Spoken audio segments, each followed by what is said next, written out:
In today's episode, my guest is sharing his experience of getting pulled out of Satanism into God's family. And this person is very near and dear to my heart. And it's a beautiful testimony of how he should have died multiple times. And he shares these stories about throughout his life, his journey of discovering God, how God reached into his life, intervening, saving and protecting him. And it was all the result of who we found out later was someone who'd been praying for someone in his family for 50 years, and how she finally wept seeing the fruit of her prayers in his life when he finally began serving the Lord. You guys, it's got so many curves and interesting stories, and this person I'm interviewing is my dad. So it's a very personal look at both our family and his life story. So let's jump in, and ladies, don't miss the life hack at the end. It's a really simple beauty tip for you. Hi, and you're listening to Java with Jen with your host, Jenna Lee Samuel.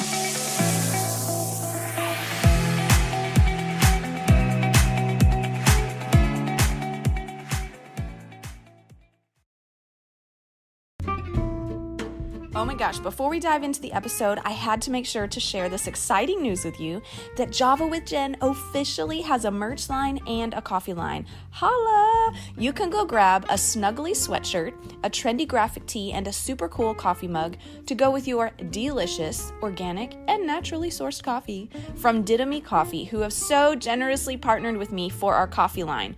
There are multiple styles in the merch store, which will give you something inspirational and on trend to wear every day of the week, designed by yours truly. And there are workout clothes, phone cases, mugs, so many options, as well as a dark and medium roast coffee. So much goodness, you do not want to miss this. That's at javawithjenmerch.com, javawithjenmerch.com. Go check it out, and if you order something, throw it in your stories on social media and tag me so we can see what you're loving. That's javawithjenmerch.com. Go check it out. All right, you guys, well, I have a very special guest for today's show, which is my dad. Say hi, Dad. Hi, Dad.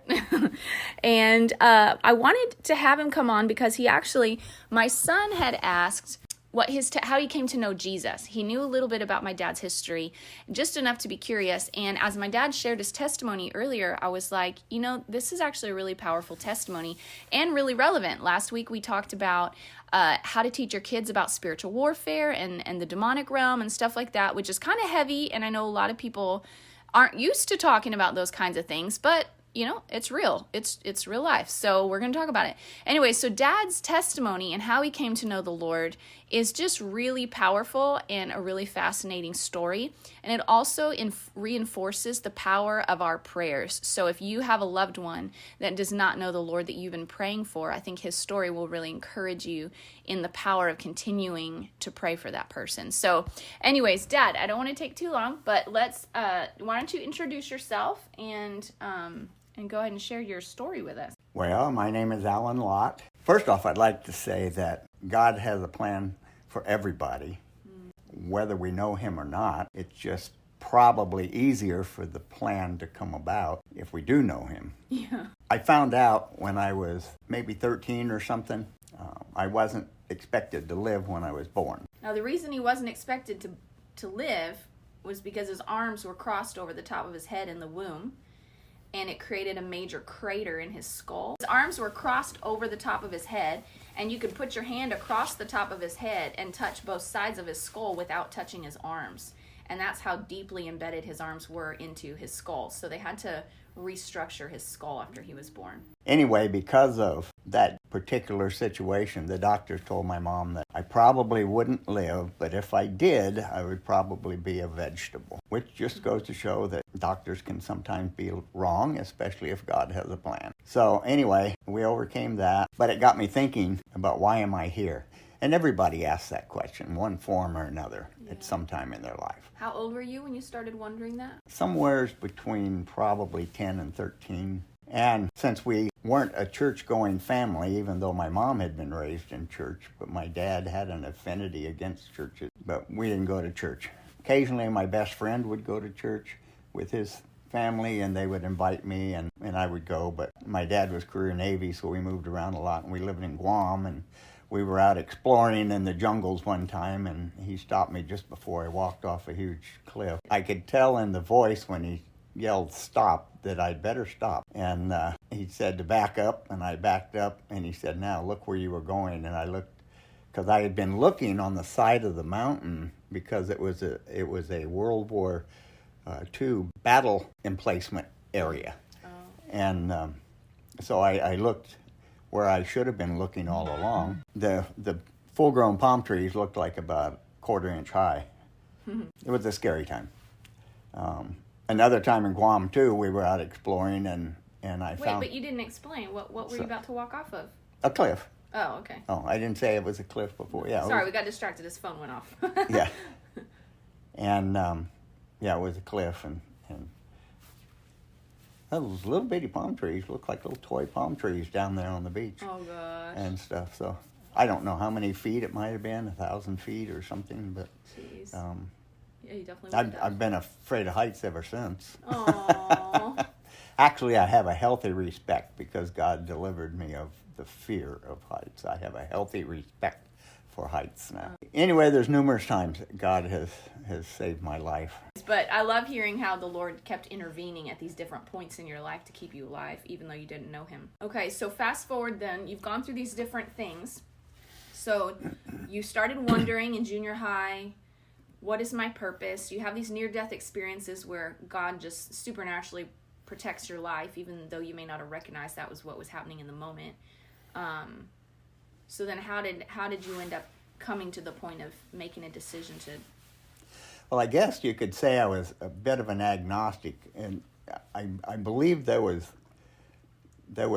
something, call it God if you want, because the doctors expected me to die when I was born because of the brain damage that they anticipated and everything. But I didn't, and I had nothing to do with that. Yeah. Almost walking off a cliff and then almost drowning in the ocean at Danny's birthday party. And here the Lord intervened and he uses our history. We were out in storm surf in a riptide, and we shouldn't have been out there, but we were. I lost my board, and I was trying to get into shore to retrieve it, but I was in the rip, and the waves were breaking top to bottom, meaning they were breaking all the way down to the sandy bottom of the ocean. Oh, wow. Instead of just part way down. If they break part way down, you can dive under them and pop up on the back side, but when they break top to bottom, you're just kind of in like a front loader washing machine, and it just tumbles you and tumbles you and tumbles you. You don't know which end is up. Yeah, that's scary. But hopefully when you do pop up, you've got some time. But waves come in sets, and so generally when I popped up, I had just enough time to see which way I was facing, turn my back to the incoming wave, and take a breath and tumble all over again and stuff. And I got tired of it, and I wasn't getting any closer to shore. In fact, as I was being pulled further out. So since I had been searching and wondering, about things, I figured, okay, this is my time to die. I kind of had a, strange as it sounds, a little bit of a peace with that. And I said, God, if you're really there, my life is in your hands. Do with it as you see fit. And I was going to inhale at that time, but I look back now and I think it was God implanting thoughts in my head. And I had a vision of a biology book in school. I remember seeing pictures of babies in the womb. It seemed like they had gills about where their ears belong. And I can remember briefly thinking, oh, that must be how we breathe in the amniotic fluid in the womb. Then the voice spoke again. It said, I want you to take in the water, but don't breathe it in. Just draw it into your mouth, grit your teeth together, and force the water out through your teeth. Made no sense, but I didn't even challenge it. I just, okay. So I took this salty, sandy water in my mouth, and I forced it out between my teeth, and lo and behold, my lungs filled with air. That's an impossible task, but it happened 3 times. I was able to regain some clarity of thought, and I believe God planted in my thoughts, now I want you to quit diving under the waves, and when one comes, just lay down and let it tumble you in like it does your surfboard.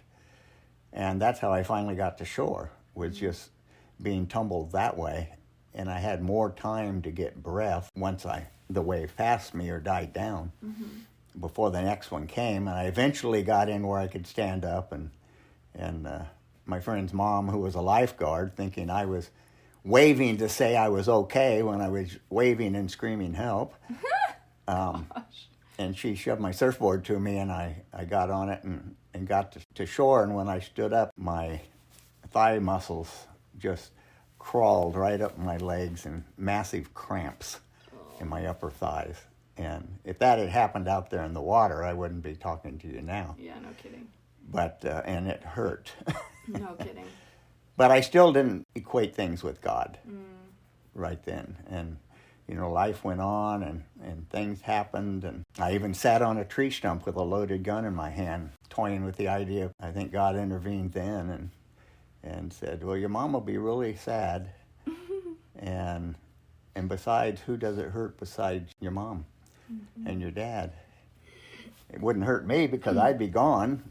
Well, it would hurt me because I would have been in hell then. I had been hurt by somebody, and I figured this was my way I was going to get even with them.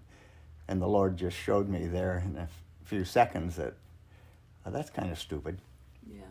You know, it's not going to hurt them. And so I think it was some prayers of people that I didn't even know at the time, and just God's plan that all of these things are part of history, but I'm still here. Well, and I actually was having a conversation with a friend last night who messaged me, and she was like, you know, my brother, he kind of lives with one foot in the world, one foot loving God, but he's struggling. He doesn't feel like he's hearing God's voice, and da-da-da. So she was trying to console him that, you know, of course God hears you. Like, when you're lost, he intervenes in your life to protect you and keep you and lead you to him and blah, blah, blah. But then, so she went to the Word to try to find scriptures to validate her perspective, and she actually found the opposite. She found scriptures that say God does not hear the prayers of a sinner. He does not hear the prayers of those who despise him, but he hears the prayers of the saints and of the righteous ones. And so she was kind of stuck. She's like, well, what do I tell him then? Like, if God doesn't hear our prayers when we're, you know, if we're a sinner, then how can you account for God intervening in your life like that? And I said, well, that's why people praying for people is so important, because if God hears the prayers of a righteous person who's praying on behalf of somebody, that creates a doorway for God to intervene in their life and rescue them and draw them up. But I also think that when, like Dad's prayer, which was like, God, if you're real, then my life is do with it what you want. Those, I think, are righteous prayers, because they're prayers of like repentance or like surrender. Surrender, for sure. Surrender, and I feel like those come from a righteous place, which is surrendering to God. That's a righteous position, you know. And anyway, so it was interesting. We had that conversation last night. But I really think the fact that, because, you know, people who don't know God don't necessarily know his voice, but yet he is powerful enough to speak into where we're at any point in our life, you know. So clearly someone was praying for you somewhere, even if not in your immediate family. Yeah, I hadn't actually thought about it that way. I just figured that God had a plan, and he was going to do his plan as much as possible. Anyway, But anyway, in my searching, as I grew older, I ran further and further from the church, the organized religion, and I figured there had to be something more. And so in my searching, I ended up in Satanism. And just so you know, one of the key things that got me in Satanism was the show Bewitched. Really? It seemed like a harmless thing because Samantha was a white witch. Yeah. So she did good things. Witchcraft is from the devil, period. Yeah. Paint it any color you want. Yeah. Black, white, red, purple, green. I don't care what color you paint it. It's still witchcraft. Yeah. And that, the scriptures say, is from the devil. Well, and when it's more innocent looking like that, it's even more dangerous, because Yes. it gets your guards down and you think, oh, it's nothing. But I mean, we talked about this in the last episode of how dangerous opening doors are like that. And so you're saying that was a doorway for you. That was a major doorway for me, because I was resisting the church. But you still craved spirituality. But I still craved, why am I here? Yeah. And stuff. And that's another reason I think that Harry Potter stuff is so popular, because people want power. Yeah. They want recognition. They want acknowledgement. They don't see it in the church. So they go outside. Yeah. And so all of your kids that are reading Harry Potter, that are watching Harry Potter, and you adults too. Yeah. It's a power, a definite power, but it doesn't come from a righteous, loving God. Right. It comes from the angel who is the angel of light, the most beautiful creation of God. Jesus created him, and he turned. Yeah. He got pride in there, and he rebelled, just like I was rebelling against the church. But the problem is, he may deceive you in thinking you have power, and you have acknowledgement, and you have love, and you have everything that God can give you that you need. And yet, if you never turn to Jesus, you will find out the hard way that he takes it all away from you too. He uses people. He uses things. He makes it look like it's all great, but then he takes it all away from you and corrupts you. And I found that out because in my search, I went into Satanism and stuff. Which also, not to interrupt again, but for anyone who thinks that I think most people know Satanism is real, but if you're unfamiliar, you don't realize how present it is in our culture. Like that whole all-seeing eye, that little eye symbol that is showing up everywhere, that is one of the core symbols of Satanism. And like there's so many things that are very trendy and like even in fashion. Like there was a which line was it? Was it Gucci? I think it was Gucci. I don't remember if that was it. But they did a runway show a couple of years back, and they literally, everyone dressed up in the capes, and they had a full-on satanic ritual for their runway show, and they did fake baby sacrifices in the middle of the runway show and everything. I have a friend who is a designer in New York City who was at the runway show, and she's a spirit-filled believer, and she said she wanted to leave that place so bad. She was praying in tongues under her breath. She was like, it was so demonic and satanic. But Satanism has quietly infiltrated all aspects of our society, and Christians, because we're so busy justifying it and dismissing it, like, oh, it's not that big of a deal. Oh, it's not that big. It's just Harry Potter. It's just this. But if you're not looking and seeing that the enemy cloaks himself as an angel of light, he's counting on you dismissing it. He's counting on you minimizing it and thinking it's really just innocent play pretend. And it's not. It's real. That's true. In my searching, I didn't have much exposure to church, but I wasn't seeing that love and power and stuff that we crave. And so my searching led me into Satanism. I discovered then, even though I was always nervous about it, and that's one of the things that stopped me, I went to San Francisco to introduce myself to Anton LaVey, who is the U.S. High Priest in Satanism, author of the Satanic Bible, or at least so he claims. And I drove around his block 2 or 3 times debating whether I wanted to go to the door, and I never did. And here again, I think that was just the Lord's hand protecting me.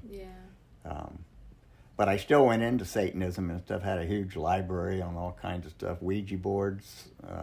They're not innocent. No, they're not. Don't kid yourself.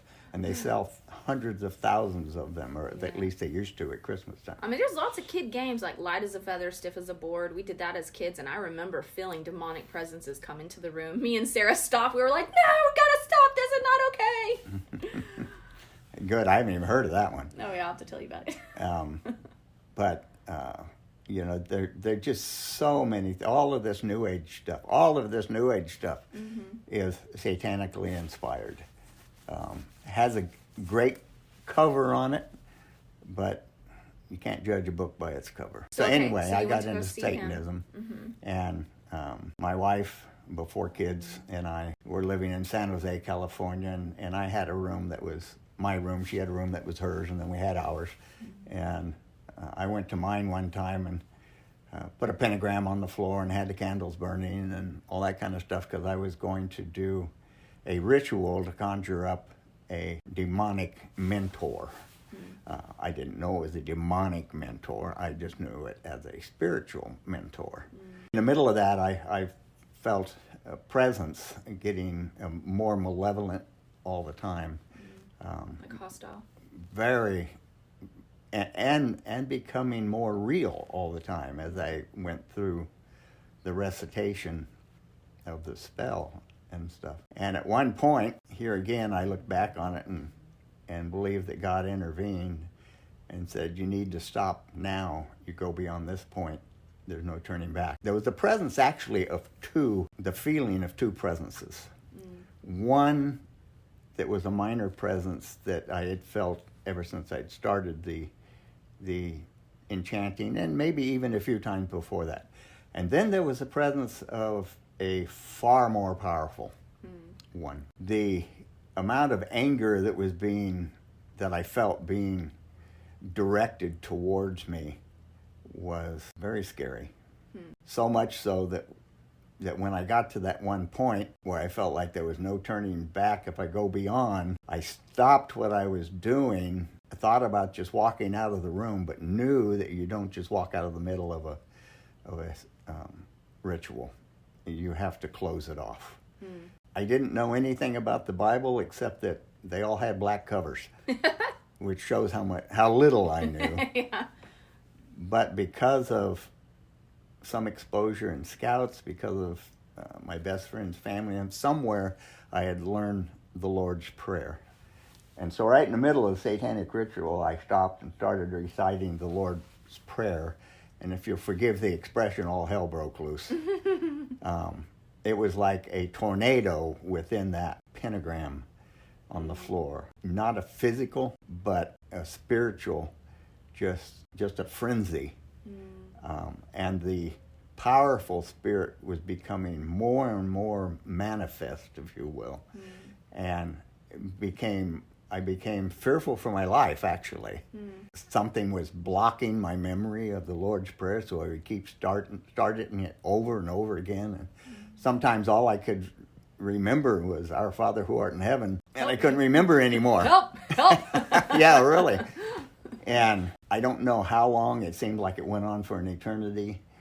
But at one point, and I'm sure it was just minutes or maybe even seconds, of repeating what I could over and over and over, the malevolence was getting so powerful. But there felt like another power that was keeping me protected. And so at one point, I'd been looking at the door, and the doorknob didn't always open. It didn't always work right. And I was thinking, if I can get out of the room and close the door, everything will be all right. But I was afraid the door wasn't gonna open, and I was really concerned about what might happen if it didn't. Because once you leave the pentagram, you give an avenue for the others to leave the pentagram, unless you've closed the ritual off. That's why you always close the ritual off. At some point, I felt like I could do it. I ran to the door. It flew open in my hands. I stepped out in the hallway and closed it and just leaned against the wall, holding onto the doorknob and just feeling like if I went back in that room, I would see it totally destroyed. The presence of a malevolent power was so strong. And that's when I decided, okay, maybe there is something about church, because that power was not the power that saved me when I was born. Yeah. That power was not the power that had my lungs filled with air when I was drowning. Yeah. That power was not the power that allowed me to not walk off that cliff. That power is totally a destructive power. For a long time, it was clothed to where I couldn't see what it was, but during that explosive ritual time, I saw what it is. Yeah. Then because of that, my search went on. When I was in college getting my degree in journalism, I delivered newspapers out in the country, 100 and some miles a day from a car. And on Sundays, to keep me awake, I listened to the radio. And the only thing that's on in the San Joaquin Valley in California on Sunday mornings, at least back in the 70s, was church services. Yeah, Christian radio. Yep. good preaching, bad preaching, indifferent preaching. It was all preaching and stuff, and I would just flip through channels and listen to different, because I was out there for hours delivering papers, and so I heard it all, and it got me thinking. There was enough good out there that it got me thinking, and unbeknownst to me, my wife had been searching too, and she had gone into Fresno. We lived out in the country a little bit, and she'd gone into Fresno one time and to get a couple of books she had heard about on Christian radio, and they weren't in the store at the time. The Baptist pastor of the People's Church in Fresno was connected with the bookstore, and when they came in, for some reason, God, I'm assuming, he felt led to deliver the books himself instead of having us come in and get them. And so he came out and he asked if he could talk to us, and we were ripe for the pickings. And my wife had been preparing dinner, but we totally forgot about it when we got to talking with him, and he led us to the Lord. And so we feel like we fulfill both Old and New Testament by accepting Christ for the New Testament, and our dinner burned, so we had a burnt offering for the Old Testament. That's funny. And literally we had to throw it out because it was a burnt offering. Yeah. Wow. So, your journey was years in the making. Yes, years, my whole life. So, like, for anybody who's listening, if you've been praying for somebody for years, sometimes it takes years. So I was just shy of 32. Wow, and you started questioning when you were 10. I started questioning way back preteen, teen, early teen. Yeah, wow, yeah. So 20 years or so. And started seriously questioning when I was 17 after that near drowning experience. Yeah. And then one thing led to another. My wife and I both ended up being called into missionary work. Before I could do that, the places we applied at wanted some seminary training. So I went to seminary, Asbury Seminary. I got my Master's of Divinity. We went with World Gospel Mission as missionaries to the American Indian mission field. And there was a lot of spiritual warfare there. I remember that as a kid. Oh, a ton of it. So much demonic manifestation. But I think the Lord, He's so big. Like, He set you up, if you will, where, I mean, your life could have gone, you could have gotten interested in anything. But you got interested in literally the deepest, darkest place of satanic stuff. So then what that does is when you come out of that stuff and you get delivered from that, you have an authority in that area specifically. I mean, as believers, we have authority, but there's just something different about when you've walked through those places of hell and you come out on the other side. You have you're seared with experience. Right? Or something. Maybe what it is, it's not even so much that there's more authority when we've gone through something specific. I'm still thinking through that. It's that when you walk through a valley and you face down that demon, whatever that demon is, alcoholism or sexual perversion or Satanism or whatever it is, when you face down that thing and you conquer it, I think what it is, it doesn't intimidate you anymore.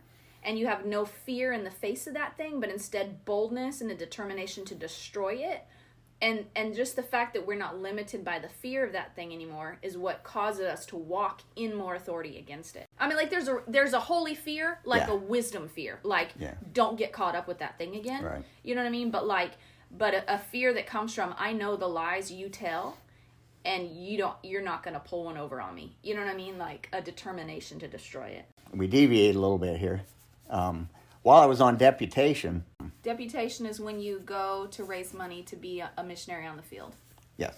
Going to speak. We were staying with some people in Missouri that I didn't know them before the pastor took us to their house and introduced them to us, and I found out they were relatives. During the church service, I noticed there was an elderly lady sitting with them in the front of the church there, and she was quietly crying during the service, and I didn't know if my preaching was so bad that she was in pain or what, but we were actually invited to her house after church for a meal, and Richard and Beverly took us, over there and stuff, and it was Richard's mother, and she was my dad's great aunt or second cousin removed aunt or something. Anyway, my dad knew her, and she knew my dad. And I asked her at one point, I said, I noticed you were crying. Without prying, was that because I was doing such a terrible job or what? And she said, no. She said, I have been praying for 50 years or thereabouts for your dad to know the Lord and somebody in his family to do a great work for the Lord. Wow. She said she felt like her prayers, she could see the answer right before her. If you could see us, we're both in tears here now. It's hard to pray that long for things. But if you've got a prayer warrior, consider yourself blessed. And even though I never knew her, I consider myself blessed that she was praying for my dad and his offspring. And even though I'm not technically in the pastorate or missionary work anymore, though that never quits, I see in some of my kids the same work and the same upbringing that she was praying for. Yeah. So it doesn't stop with one generation. Yeah. Neither does the enemy's work. That's why it's so important. But even though we may have a season where we totally forget to pray for everybody, it's never too late to pick it up again. Right. So I would encourage you. It doesn't have to be a long prayer. It just the Lord wants to know your heart. Yeah. And if your heart is that you, your loved ones, your future loved ones, those you may never see, that God just wants to know in your heart that you want them to know Him. Wow. Yeah. And stuff. So anyway, that's kind of a long way around to where I am today. Yeah.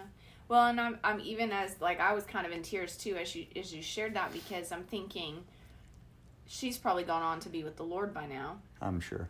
And she didn't know beyond what she saw with you the impacts of her prayers, but she didn't know you were going to raise 4 kids who were working on the 4th, but would serve the Lord and love the Lord, and so then me now with my 4 kids and what I've sown into them, which is a result of you guys sowing into me, which was a result of her prayers over your dad, Yeah.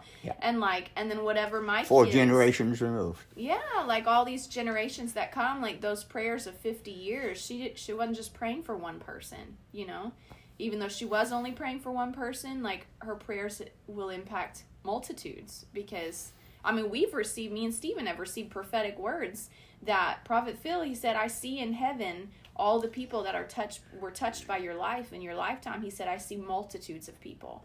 And he cried as he shared the word, because he was so touched by what he saw that we would experience in heaven as a result of us serving the Lord.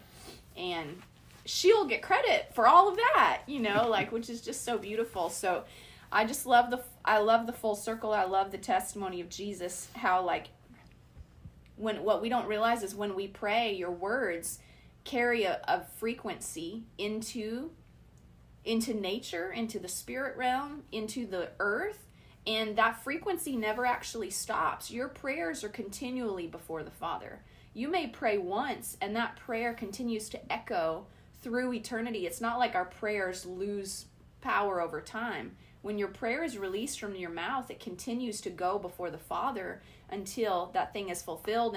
And situations have what Revelation talks about, bowls of anointing. And that when that bowl is filled with the prayers of the saints, then it pours out onto that situation. And that's when we see the manifestation of what we've been praying for. And so that's why sometimes it takes time. And if that bowl is really big, it takes more time, But when it's poured out, that means the work is that great, And so, just for those of you who are listening, if you have a child, a spouse, a loved one, someone in the family who just hasn't come to know the Lord yet, there's so many places in Scripture that promise, like even in Acts where it says that first one member of your household and then the rest of the household shall be saved. And so I pray that over my family all the time, because there's one person in our family who still hasn't surrendered his life to the Lord, and I'm believing that he will. Because those prayers aren't fruitless, but that bowl of anointing over his life must be big. We've all been praying for a while. And so, but if you've been praying for anyone, just take heart, 50 years of praying.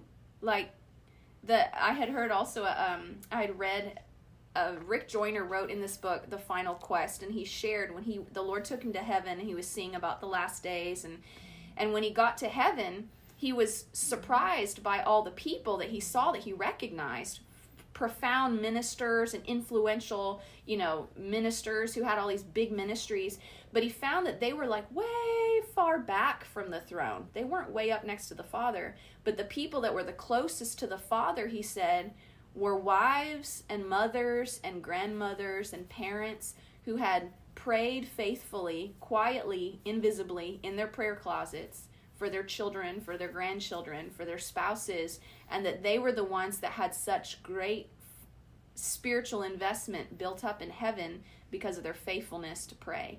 And that just kind of shifted my perspective of what greatness in the kingdom of God really looks like. But Dad, thanks for sharing your story.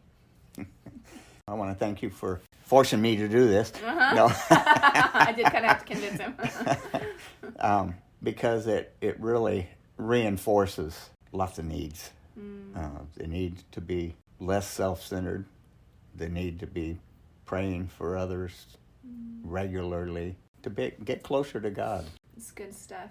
Well, you guys, thanks for listening to this episode. And listen, if it touched you, if it blessed you, let me know. Send me a message. I love to hear how these episodes are impacting you guys. I don't think you guys quite realize how many of the episodes that I do are actually built off of questions y'all send in or feedback that you guys give me, because, the whole purpose of this podcast is to serve you guys. So let me know if this touched you, and please share it with someone, especially if you know someone who's been praying for a loved one. Send it to them. I think it'll encourage their heart.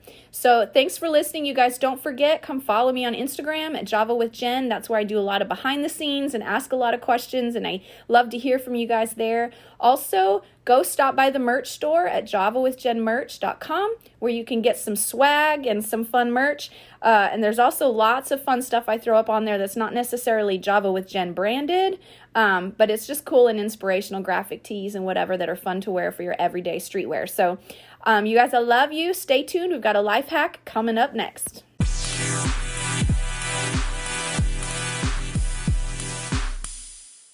Okay, ladies, this little beauty tip. Now, for those of you who have not discovered this, I'm about to change your life. I'm sitting here doing this very thing that I'm about to share with you. Okay, so if you have not used press-on nails, I know, we just flashed back to the 80s, I know, but press-on nails found this new revival of who they are and what they do for you during COVID, because all the nail salons were closed, right? And so we all still wanted pretty nails. Can't necessarily do them ourselves besides polish, and that's a waste of time because it comes off in 24 hours. And so press-on nails have become they have stepped up their game. In fact, the ones I'm putting on are like this rainbow chrome. They're super cool looking in a really unique shape, which I'm trimming them down and filing them down so that they're not too long for me. But I love them because when I'm in a hurry to have my nails done, I do this a lot with photo shoots. If my nails are all uneven or I just don't have time to do them, literally I sit down, and they have press-on nails now that just come with stickers on the back. So you just literally pull the plastic part off and then just pop it right on your nail, and you have a manicure in a minute and a half. It's awesome. But the ones I'm doing today, I'm gluing on. But these are so great. And here's my little personal hack. Press-on nails can be anywhere from like $5 to $10 for a set. Usually you can get 2 rounds out of a set. What I like to do is I like to go look for them at places like Ross, Burlington, Marshalls, TJ Maxx, because they're going to be between $3 and $5 there. So they're much cheaper.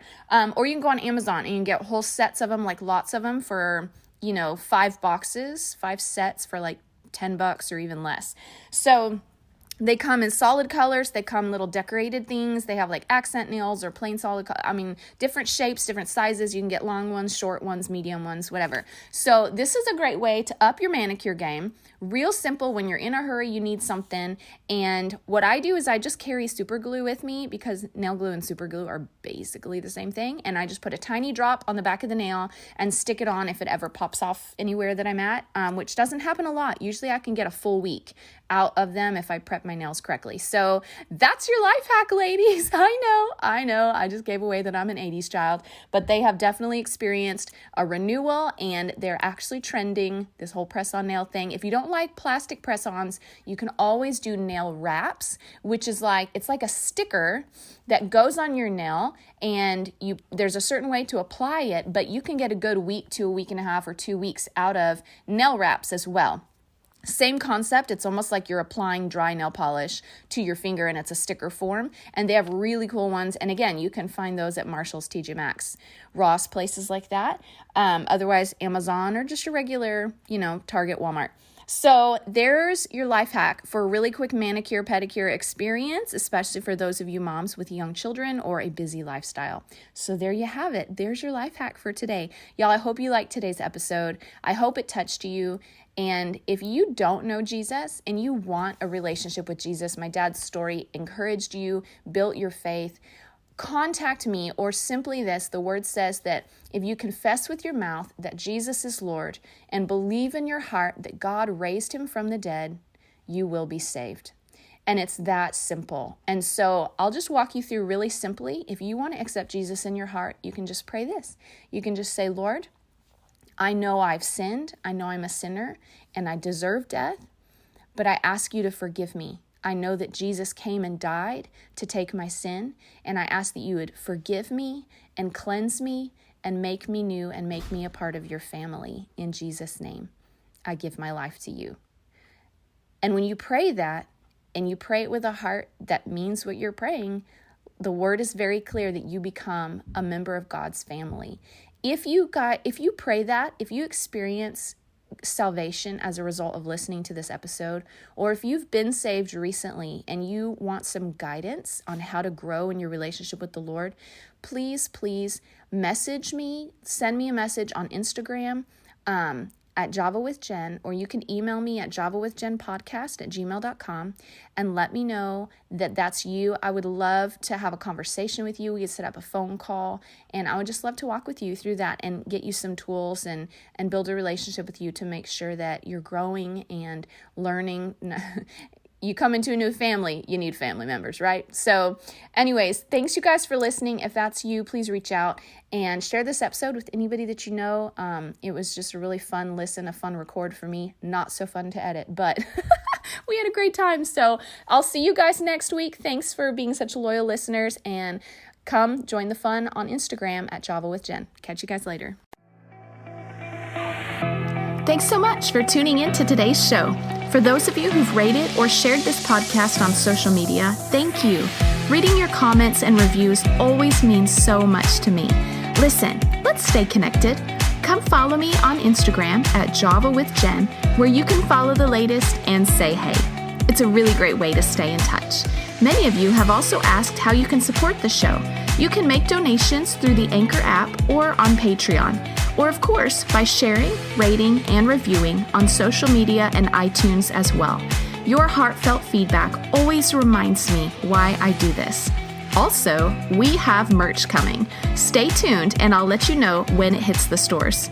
Until next time, remember, you will fulfill your greatest destiny one day at a time.